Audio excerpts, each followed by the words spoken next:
आज हम reached dad poor dad का अध्याय 5 का सबक 4 टैक्स का इतिहास और कॉरपोरेशन की ताकत पढ़ने जा रहे हैं। मुझे याद है हमें स्कूल में रॉबिन हुड और उनके सुखी गिरोहों की कहानी बताई गई थी। मेरे स्कूल टीचर का बताना था कि यह केविन कोस्टनर की तरह एक रोमांटिक हीरो की अद्भुत कहानी है जो अमीरों को लूटता था और गरीबों में बांट देता था। मेरे अमीर डैडी के नज़र में रॉबिन हुड हीरो नहीं था, वे उसे बदमाश मानते थे। रॉबिन हुड को गुजरे हुए तो लंबा समय गुजर चुका है, परंतु उसके अनुयायी आज भी जिंदा है। कितनी बार मैंने लोगों को ये कहते सुना है, इसके लिए अमीर लोग पैसे क्यों नहीं देते, या अमीरों को और ज्यादा टैक्स देना चाहिए और उसे गरीबों में बांट देना चाहिए। रॉबिन हुड का यह विचार कि अमीरों से लेकर गरीबों में बांट दिया जाए, गरीब और मध्य वर्ग के लोग के लिए सर्वाधिक कष्ट का कारण है। इसी रॉबिन हुड आदर्श के कारण मध्य वर्ग पर टैक्स का इतना भारी बोझ लदा हुआ है। सच्चाई तो ये है कि अमीरों पर टैक्स लगता ही नहीं है। गरीबों की भलाई के लिए जो पैसा लगता है वो मध्य वर्ग से आता है, खासकर शिक्षित और ऊंची आमदनी वाले मध्य वर्ग से। टैक्स के बारे में पूरी तरह से समझने के लिए हमें इसकी ऐतिहासिक पृष्ठभूमि को समझने की जरूरत है। हमें टैक्स के इतिहास को जानने की जरूरत है। हालांकि मेरे पढ़े लिखे डैडी शिक्षा के इतिहास पर कमाल का ज्ञान रखते थे, परंतु मेरे अमीर डैडी टैक्स के इतिहास के विशेषज्ञ थे। अमीर डैडी ने माइक और मुझे यह समझाया कि इंग्लैंड और अमेरिका में पहले कोई टैक्स नहीं लगते थे।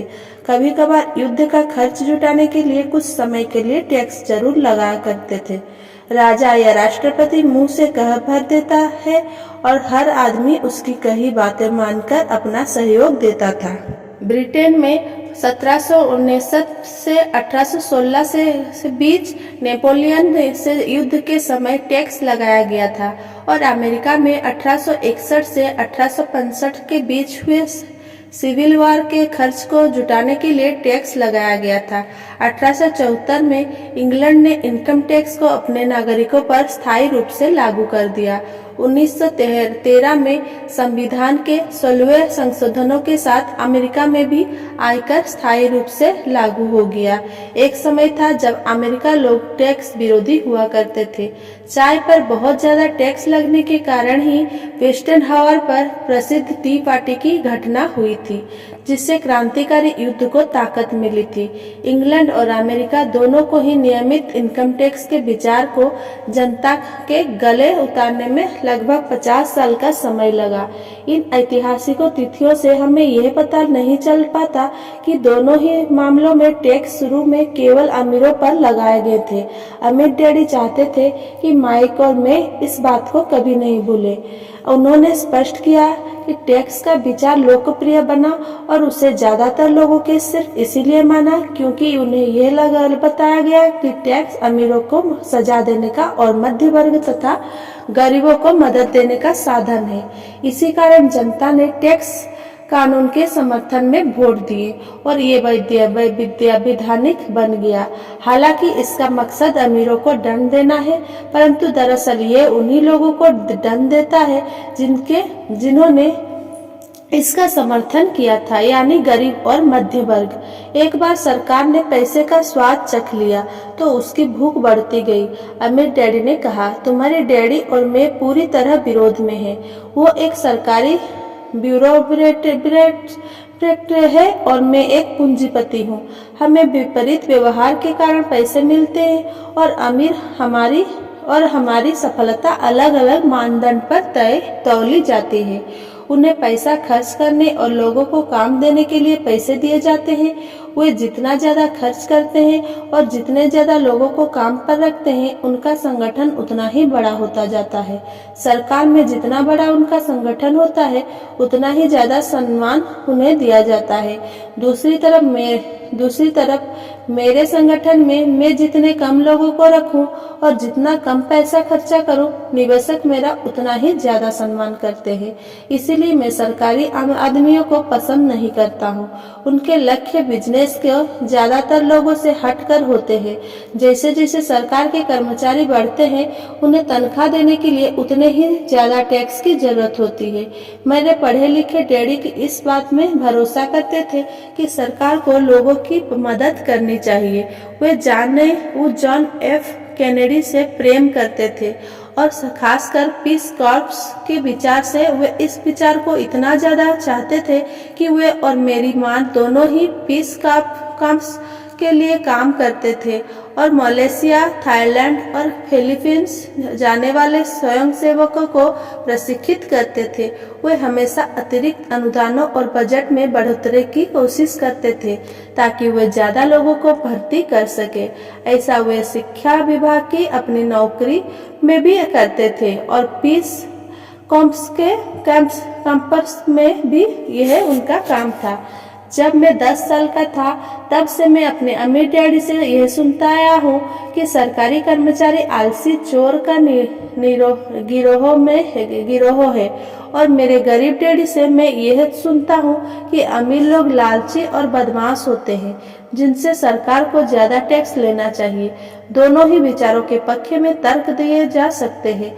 मेरे लिए यह बहुत मुश्किल था क्योंकि एक तरफ तो यह शहर के सबसे बड़े उद्योगपतियों में से एक के लिए काम करता था और दूसरी तरफ जब मैं घर आता था तो वहाँ मेरे डैडी होते थे जो एक नामी सरकारी नेता थे। यह तय करना आसान नहीं था कि कौन सही बोल रहा है और किसकी बात पर मुझे भरोसा करना चाहिए। परंतु जब आप टैक्स के इतिहास का अध्ययन करते हैं तो एक दिलचस्प सामने आता है। जैसा मैंने कहा कि टैक्स का लागू होना सिर्फ इसीलिए संभव हो सका क्योंकि जनता रॉबिनहुड के अर्थशास्त्रीय सिद्धांतों में भरोसा करती थी, जिसमें अमीरों से लेकर बाकी सब में बांट दिया जाता है। समस्या ये थी कि सरकार की पैसे की भूख इतनी बढ़ गई कि जल्द ही मध्य वर्ग पर भी टैक्स लगाने की नौबत आ गई और वहां से धीरे धीरे टैक्स का बोझ नीचे की तरफ आता गया। दूसरी तरफ अमीरों ने इसे एक माके की तरह देखा। वे उन्हें नियमों से नहीं खेलते हैं जिनसे जनता खेलती है। जैसा मैंने बताया है, अमीर पहले ही कॉरपोरेशन के बारे में जानते थे जो पानी के जहाजों के दिनों में लोकप्रिय हुए थे। अमीरों ने हर समुद्री यात्रा की संपत्ति के जोखिम को सीमित करने के लिए कॉरपोरेशन का उपयोग किया। अमीर लोग हर समुद्री यात्रा के लिए पैसा जुटाने के लिए कॉरपोरेशन में अपना पैसा डालते थे।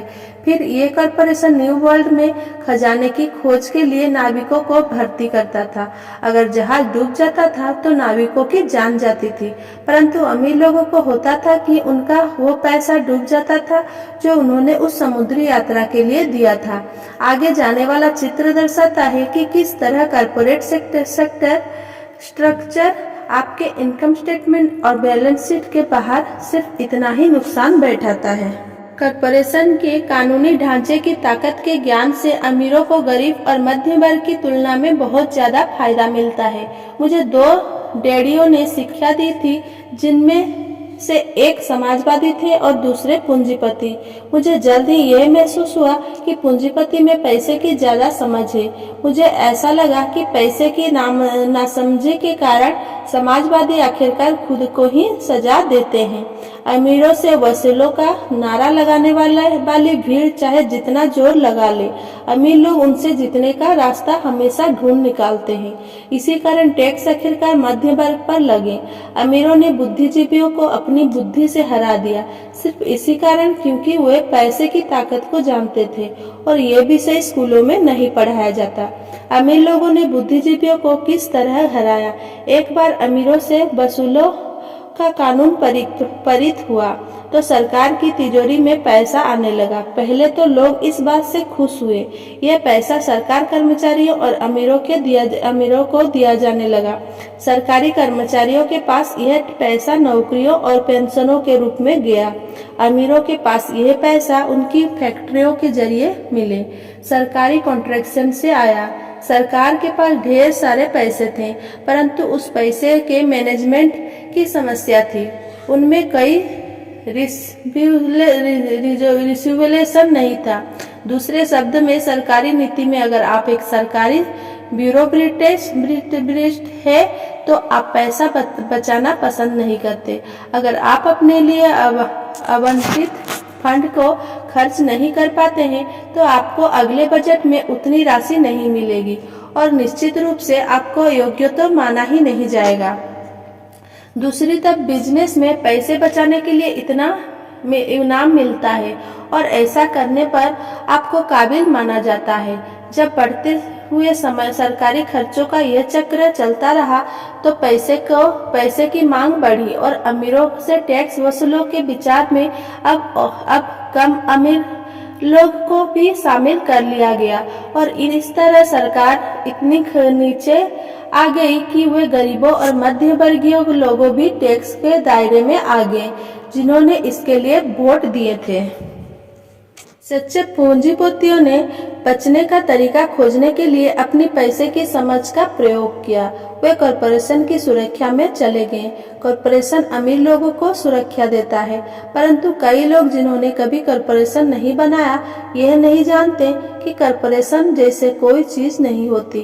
कॉरपोरेशन केवल एक फाइल का फोल्डर होता है जिसमें कुछ कानूनी दस्तावेज लगे होते हैं और जो राज्य सरकार की एजेंसी में दर्ज होकर किसी वकील के ऑफिस में रखा होता है। ये कोई बड़ी बिल्डिंग नहीं होती जिसके बाहर कॉरपोरेशन का नाम लिखा होता है। यह कोई फैक्ट्री या लोग का समूह भी नहीं होता। कॉरपोरेशन केवल एक कानूनी दस्तावेज है जो एक ऐसी कानूनी देह बना देता है जिसकी कोई आत्मा नहीं होती। अमीरों की संपत्ति एक बार फिर सुरक्षित हो गई। एक बार फिर कॉरपोरेशन का प्रयोग लोकप्रिय हो ये स्थायी इनकम टैक्स कानूनों के प्रेरित होने के बाद हुआ, क्योंकि कॉरपोरेशन के लिए इनकम टैक्स की दर व्यक्तिगत इनकम टैक्स की दर से कम थी। इसके अलावा जैसा पहले बताया जा चुका है, कॉरपोरेशन द्वारा कुछ खर्च टैक्स चुकाने से पहले किए जा सकते हैं। अमीरों और गरीबों के बीच यह लड़ाई सदियों से चली आ रही है। अमीरों से वसूलों का नारा लगाने वाली भीड़ अमीरों के हमेशा खिलाफ रही है। यह लड़ाई तब छिड़ती है जब कानून बनते हैं और ये लड़ाई अनंत काल तक चलती रहेगी। समस्या ये है कि जो लोग हारते हैं उनमें समझ की कमी है। हारने वाले लोग वो है जो हर सुबह उठकर तैयार होते हैं और अपनी अमीर नौकरी में कड़ी मेहनत करते हैं और उस पर टैक्स देते हैं। अगर वे ये समझ पाते कि अमीर लोग किस तरह से पैसे का खेल खेलते हैं तो वे भी इस खेल को उसी तरह से खेल सकते, फिर वे भी पैसों के से आजाद हो सकते हैं और अमीर बन सकते हैं। इसीलिए मैं हर बार शहर जाता हूँ जब भी मैं किसी को अपने बच्चे को ये सलाह देते सुनता हूँ कि स्कूल जाओ ताकि सुरक्षित नौकरी मिल सके। जिस कर्मचारी में पैसे की समझ नहीं है वो बच नहीं सकता, चाहे उसकी नौकरी कितनी भी सुरक्षित क्यों ना हो।